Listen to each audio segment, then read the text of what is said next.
Hello and welcome to the Miss Rolling In podcast. As usual, my name is Jacob Staten, and as usual, I'm joined by JJ Armstrong. JJ, how the devil are you? I'm doing all right, thank you, Jacob. I can see the light at the end of the tunnel of this international break, which is utterly dull. I hate them. How are you? Yeah, I'm fine, mate. Thank you. I couldn't agree more about the international break. Other than that, I am top of the shop. I did watch a bit of the England-Brazil game. I don't think we're as bad as people are making out, but you know, it's just I personally don't really understand international friendlies. I don't see the point. I don't see what people are learning. I like the idea of that Euro. What was it? Europa? What's it called? The Nations League. international Nations League. I like the idea of that. It's just they did the best to bodge it up and make it another thing, didn't they? Yeah, this is an international break for two friendlies. Just a waste of everyone's time, isn't it? Boring. Just a waste of everyone's time. It's boring. We're not actually playing. We're not playing our strongest team. We're not mixing it up. People get injured. What is the point? Anyway, on to more exciting things. Today, or is it today? Yesterday, last night, Nottingham Forest announced in a very brief statement that we will be appealing the 4-point deduction, but they will not be making any further comments at this time, JJ. I'm going to ask for your opinion on whether you think it was the right thing to do and etc. etc. etc. I think just on the statement, the clubs, it's what, a paragraph, isn't it? If that, it's just saying that we are doing it. No further comment. And obviously it came at the end. We couldn't appeal any later than yesterday. We only had a week to appeal, didn't we? I think the club have deliberated this long and hard. I think if they were just being flippant, they'd have done it straight away. I think they've actually looked internally and thought about it. But JJ, what's your things? Do you think it is the right thing to do? Do you think we'll get anything back? Do you think anything bad could happen from it? I think this is where we will sit on very different sides of the fence on this one, because you are often glass half full and I'm often glass half empty. And as somebody that lives his life riddled with anxiety and depression, if there's a negative or potential bad thing to happen to be found, I will find it.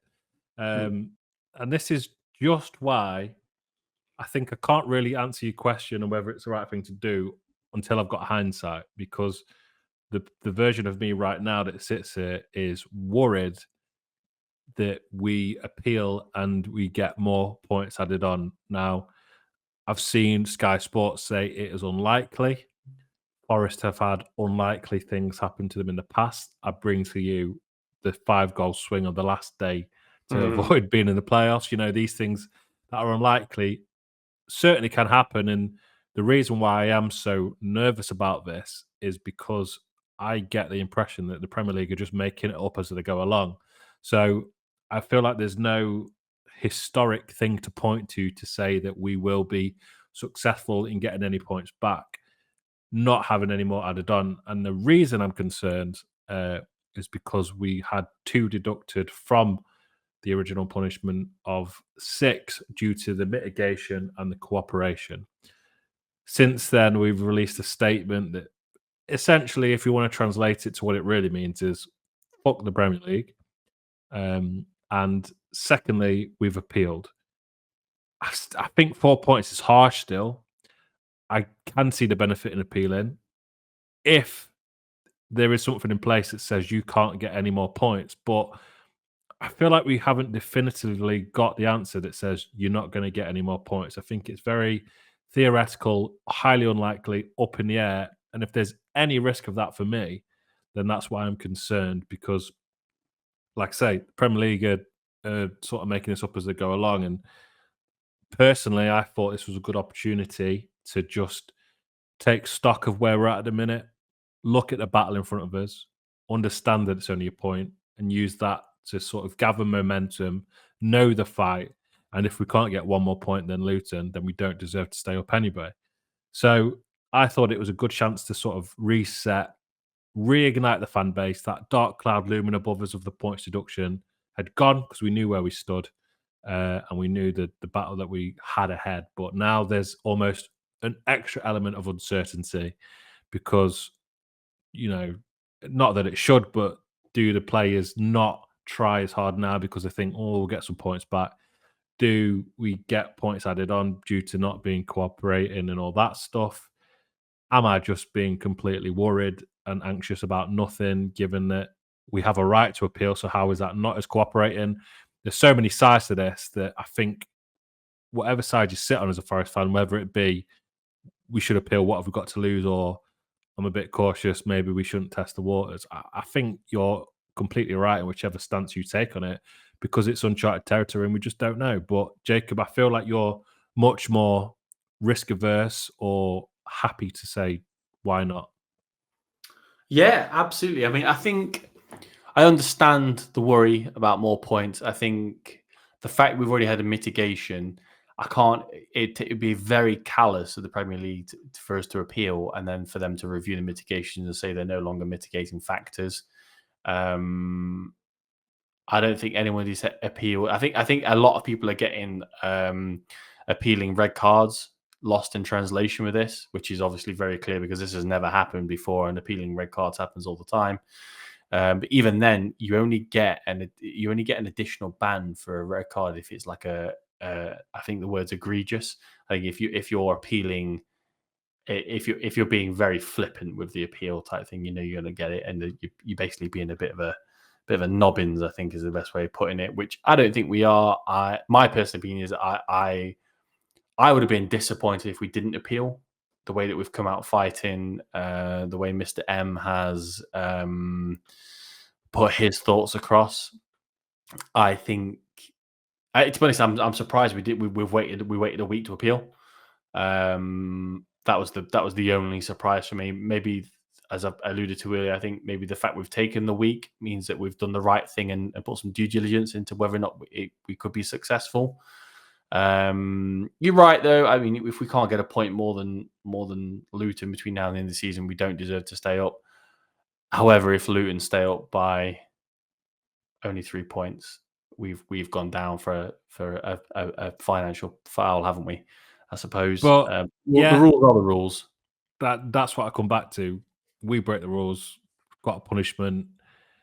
We got points taken off it. I think they started at 8 and we landed at 4. Like, I think the whole issue lies with the fact that the rules aren't fit for purpose still. It's something that you always come back to because I don't really think we should have been in danger of breaching anyway, because we should have been given extra allowance given the squad cost and squad depth we had when we came up. But that's a different issue. I think this is a mess of the Premier League's making. I think appealing only makes them look worse because the fact that we could end this season and not understand who's officially gone down based on appeals and points deductions and relegation being decided in a boardroom and a court and things like that, it gets really messy here.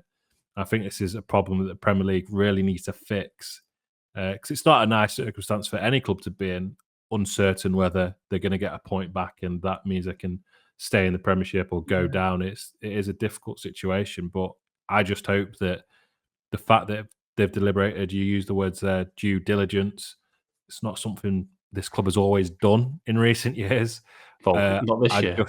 I just hope that they have done that and think, there's a real good case for getting these points back. I see reports saying that they're confident of getting at least 1 point back, which, that could be huge at the end of the season, but it could be huge. I hope they're right. Well, it could be the point that we got lost against Liverpool, couldn't it? Yes. Yeah. I'm confident we'll get something. I mean, it's the if you don't ask, you don't get, do you? I suppose I don't think there's any real risk of it getting any added on. So, and like I say, I would have been disappointed if we didn't appeal because of the way we came out fighting and wanting it. It's a sticky situation, isn't it? But I'm glad we seem to have some clarity at the club about it, which is a nice change, I think, JJ. Yeah, I just hope we learn our lesson from it because, we're in our second season now. Last season, you would have thought was our learning curve and think this season, We have a much better go at it. You know, we're not going to go as crazy. There won't be as big an overhaul. We're going to make sure our spend is right to not go outside the limits. But I feel like we haven't learned much. I think we're still in a very similar situation.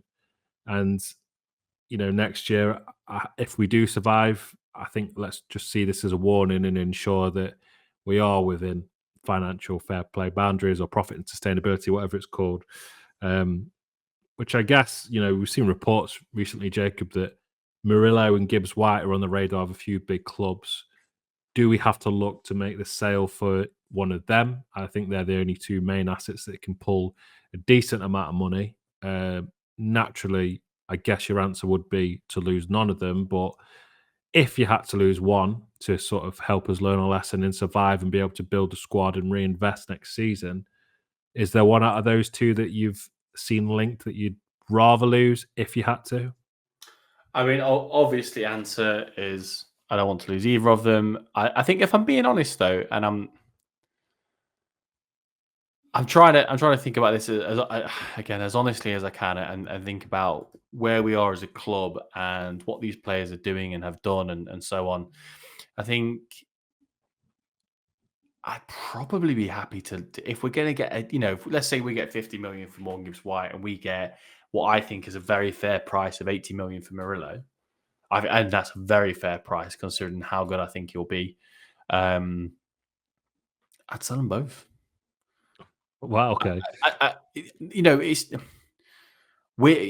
Those two players are better than our club right now. We are not going. We literally do not. We are not allowed to spend the money to buy players and to make the team better around them for them to flourish and for us to flourish. So it's we can't spend money to make money. Well, we've already done it and we've already spent the money on them. Let's make the money off them and let's invest it elsewhere, Yes, I think my answer is both. I don't think that was an answer you're expecting, JJ, but if we could get over 100 million for both of them combined, we are a selling club. There's no ifs, no buts, no two ways around it, is there? We can't. Let's not keep them against their will. Let's not get any bad taste from them and from the players from the fans towards them. Let's just cash in and move on and try and invest it as soundly as humanly possible, and no FFP issues. Everybody wins, don't they? Investing as soundly as possible and Nottingham Forest don't go well together. We invested in them too soundly, didn't we? Okay. Game, set, match, Jacob. Fair play. for every Murillo Gibbs White, there is a stinker. I mean, I wasn't expecting that answer. I think I would be gutted to lose either of them, never mind both. I think that is brutal. I would. I know you would be. I wouldn't be happy, but it's just thinking realistically. Yeah. The club I believe I've read something that said the club wouldn't accept less than 50 million for either. I think 50 million for Gibbs White, probably about right for where he is at the minute. But I think Murillo for 50 million, I think he's got a much higher ceiling. He's younger. He's clearly got the talent. He's clearly going to play for a much, much bigger club. I'm talking Madrid, Barcelona, City. You can just sort of tell sometimes, and he feels like that special type of player. Me personally, if I had to lose one, it would be Murillo because I do think he can command a higher fee. I think it's easier to replace a centre back than it is to replace a sort of 10 that is quite prominent in the way we play. I don't think Gibbs White is better than us at the minute. I think he's exactly where he should be. I think there's still quite a few flaws to his game that he needs to work out. And I think, what's that? He's better than us in there. That's the point I was alluding to. I think he could be better than us, but I think in his head he already is, and it's not going to end well in any capacity, is it? If somebody like Newcastle comes in, or I don't know who's linked with him, comes in with a £50 million bid, if we don't accept that, it's not going to end well in any way, shape, or form. Yeah, I think you're right. I think there are still elements of his game that he needs to develop. There's a really special player in there, and I really hope that we can see him develop them with us for at least one more season. He feels like he could be a potential future captain for us.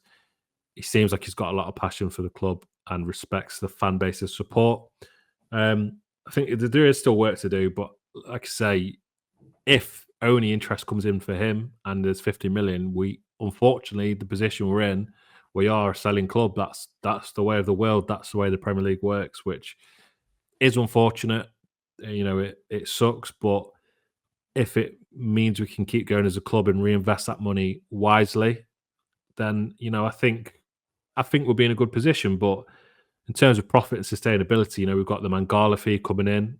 I think it was 10 million loan fee with 15 extra million on. I think he commands option, yeah. But if they do take that, I think we get around 30 million for him or 25, something like that. With him commanding that fee, we've sold Scarpa for 5 million, I believe. Can we generate enough income with all the deadwood we've got? Your Lewis O'Brien's. Who else have we got out on loan? We've got 1 million. Dennis, for example, Omar Richards. I think the fees will be minimal, but if you sell enough of the deadwood and get rid of them, does it allow us, to breathe a little bit? I guess you're not got as much money to reinvest in the club. So, yeah, I'd hate to lose either of them, but they look to me like the two most prominent that would command a fee for. Yeah, absolutely. I mean, I suppose that's the thing, isn't it? Ideally, you keep both. You sign players, you kick on. I'm looking at the squad. We've got Nuno Tavares will be going back. Felipe's retiring. I'd probably cut and run and Musa Niakate if somebody came in because of all his injury problems. Chico Kouate is probably not going to get a new contract, is he? Nico Dominguez, great player. Giovanni's going to leave on loan. Tyrell Wunyi, I'm getting, because he's injured again, I'm getting towards cutting and running on him, if I'm being honest. If somebody came in with more what we paid for him. See, that really that upsets me, that thought as well. But it is getting to the point where if he can't stay fit, he cannot lead us forward as our main number 9. He's either a backup striker because of his injury problems, which I think he's too good for, or we just have to cut our losses and get rid of him, which I think would be a massive shame. I think he is a very special player. He just needs to stay fit. Yep. But I guess the club have a decision to make if someone does come in for him, given his track record of injuries. We need players that can get on that pitch. It would be an interesting one if someone does come in for Taiwo. Yeah. Yeah, it will. It will. It will. The next game, though, JJ, is against Crystal Palace. Absolutely. I'm just going to take a quick break to plug our sponsor, which is me. Something different. I've started a new venture, which is called Heavy Metal Football. Our first shirts went live the other week, up for pre-order. The pre-orders have now ended, but there's 10 shirts remaining on site. Been sent to the printer. So if you want to check the shirts out, these are Forest shirts, alternative Forest shirts. Check it out, heavymetalfootball.co.uk. There'll be a print added, plenty more Forest stuff incoming, some England shirts for the Euros, plenty to come. But what I'd appreciate more is if you can help follow me on social media, as I'm starting afresh, and it would really help me. So you can find me on Instagram at heavy.metalfootball or on X or Twitter at HVYMTLfootball. I would really appreciate the following. You don't have to buy a shirt, although it would be appreciated. And the important thing to say is that these first shirts, all profits will be going to a great cause in Stand Against MND, which is a Forest supporter called Sam. It's a great charity. Check that out. But yeah, just appreciate a follow. Appreciate you checking the website out. And there might be something for you upcoming because there's plenty more stuff to come. Thank you for being patient, Jacob, as I shamelessly plug myself. The next game, we've got Palace. I'm just going to flash it up on screen now. So this is the last 5 games of the two clubs. So for those listening, we'll talk through it. I'll go through Forest. Jacobs can go through Palace's, but last 5 games for Forest. Draw against Luton, a loss against Brighton, a loss against Liverpool, a loss against Villa, and then a win against West Ham. So a draw, 3 losses, and a win in our last 5 games. Compared to Palace's form, Jacob? They lost to Chelsea. They drew with Everton. They beat Burnley. They lost to Spurs, and they drew with Luton in our last game as well as we did, because they didn't have a game, did they? Because they were either Yeah. in the FA Cup or whoever they were meant to play was in the FA Cup. Which we could identify that weekend as a fantasy football nightmare. Yeah. Yeah, how are you feeling about the game? Obviously, I guess on the surface of things, their last 5 looks a bit better, but when they're winning against teams like Burnley and drawing against a team like Luton, I guess it's to be expected, really. I just want to double check that that's right. Yeah, beat Burnley, drew against Everton, drew against Luton, so sort of results with the teams around them. We've had a much more difficult run, I'd say, in the last 5. A very important game given the circumstances. Do you think this is a Forest that's going to come out fighting, stick it to them, be recharged, and take a win? Or do you think we're going to suffer through the same old frailties that we've had?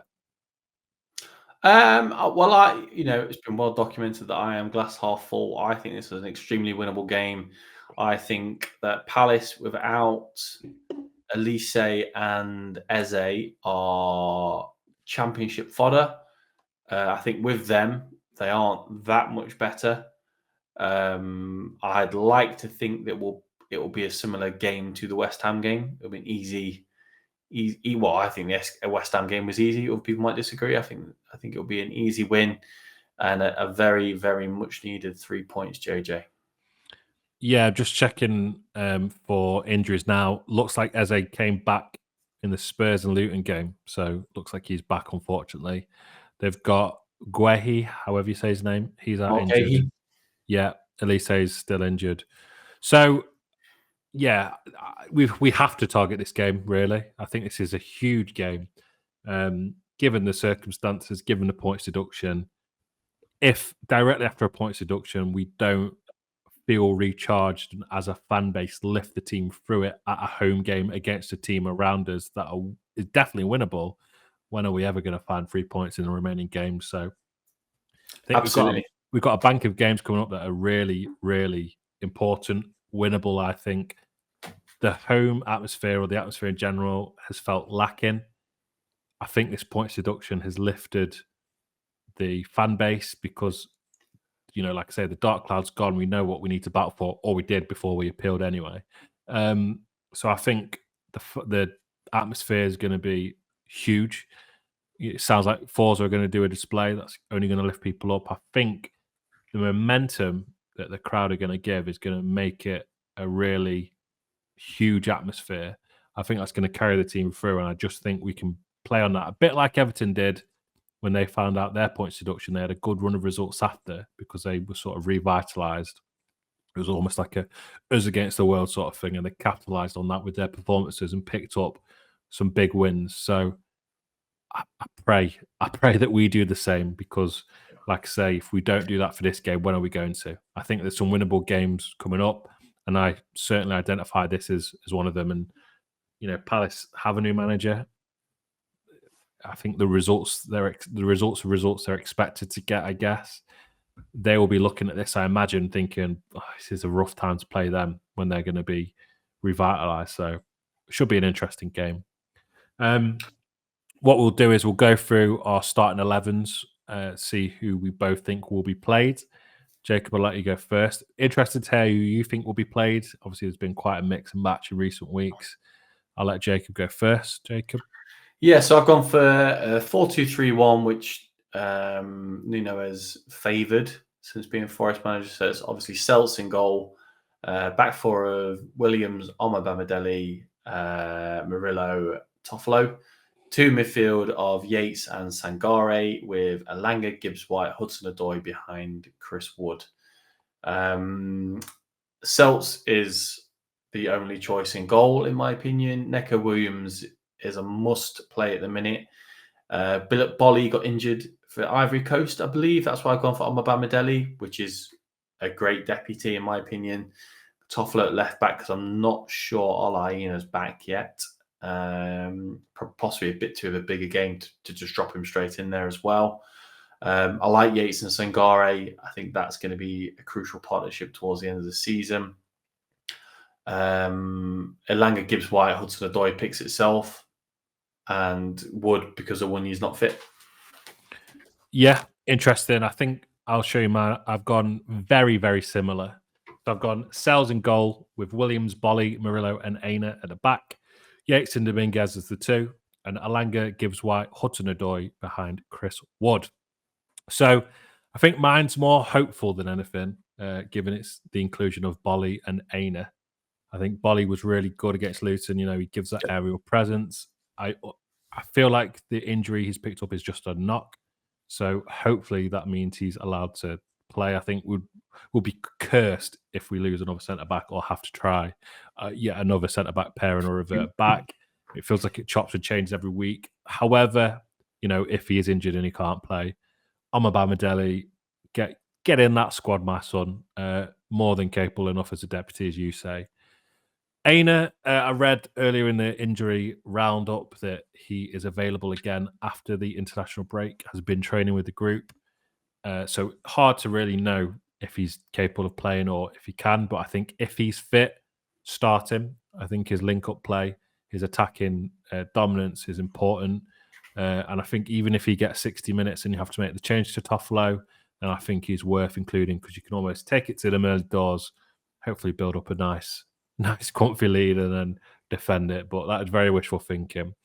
Again, as with Omobamidele, if Aina isn't fit, Toffolo is more than adept at being a deputy in that position. I just would prefer to see Aina come back and sort of attack. I've gone. The only difference from yours from that is I've gone for Dominguez over Sangare. I don't think Yates and Sangare works. Sangare, I think we're still waiting to come good. I think Luton, he wasn't as bad as people thought, but he looks too slow and he looks like he's still developing or getting comfortable with the league. And I don't think we can afford that at the minute. These are vital games. You know, we can't afford to be a testing environment for a player that needs to be embedded. So that's why I think it's important. We know Yates and Dominguez can work together. I do think Yates is essential for the remaining 9 games. He understands the fight ahead and is willing to fight for the shirt. I'm not accusing him of not doing that. I just don't get that same vibe from Sangare. So I think Yates and Dominguez makes all the sense to me. I just don't think Yates and Sangare works at the minute. I think it's one or the other. Yeah, I don't. I mean, I think you're being very optimistic about Bolly and Aina, but I have no disagreements if they are fit. Dominguez, for me, in my head, it's Yates or Dominguez and Sangare or Danilo. I don't think you need both Yates and Dominguez for this game. That's why I went for Sangare. I don't think Danilo's been at his best recently either. I'm still hoping there's more to come from Sangare because, like I said, that very first match I watched him at the PSV versus Rangers game, it was like watching the second coming of Patrick Vieira. So I just hope there's more to come because I know there definitely is. He doesn't pick his price tag. I think that sort of weighs quite heavily on him in the eyes of Forest fans. I think there's a lot more to come. I think it's been a disrupted season. Yep. You know, a lot of change, a lot of new players in. He's come to a new league where the pace is much, much quicker than where he's come from. A change in manager, AFCON, an injury from AFCON. You know, there's a lot of disruption. And someone that gets paid that much and has that price tag, you know, like I say, he's at the beck and call of that because you expect more of him. But I think it is quite a normal thing for a player to have to try and adapt. And he's not had a regular run of games where he's been able to do that. So you don't just become a rubbish player overnight. No. I've seen him play for PSV and he's absolutely brilliant. There's a reason we were excited when he was signed. It's just really unfortunate we've not seen it yet. But because we've not seen it yet, that's why I just think we can't afford to take a chance at this point. This isn't the time to test. This isn't a time to embed. This is a time to play tested players. And it's interesting that you say it's Yates and Sangare, that sort of partnership. I think it's either one of Yates and Sangare with either Dominguez or Danilo myself. Okay. So it's interesting that we've got opposite views in that. Yeah. Yeah.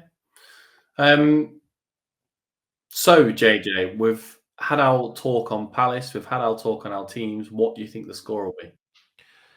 I'd like to see a convincing 2-0 win this time. I think it needs to be 3 points. So convincing 2-0 win.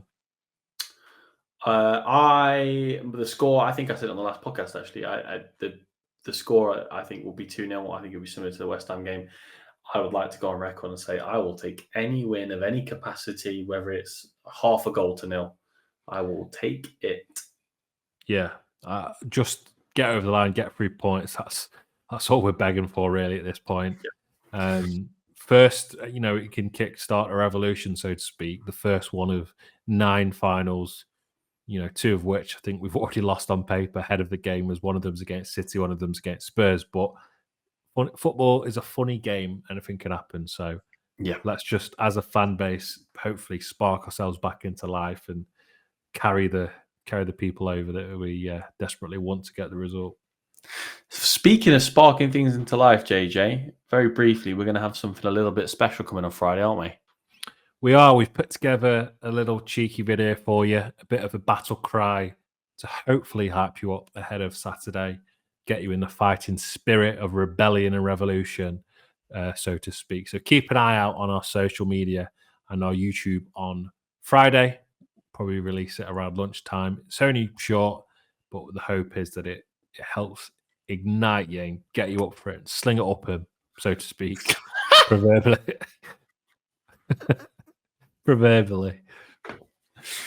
Oh, goodness me. Jolly good. Jolly sling it up. Well, that's it for this week's episode, isn't it, JJ? If you're listening for the first time, thank you for finding us. We really appreciate it. And if you've come back again and again and again and again and again and again and again and again and again and again and again, God knows we love you.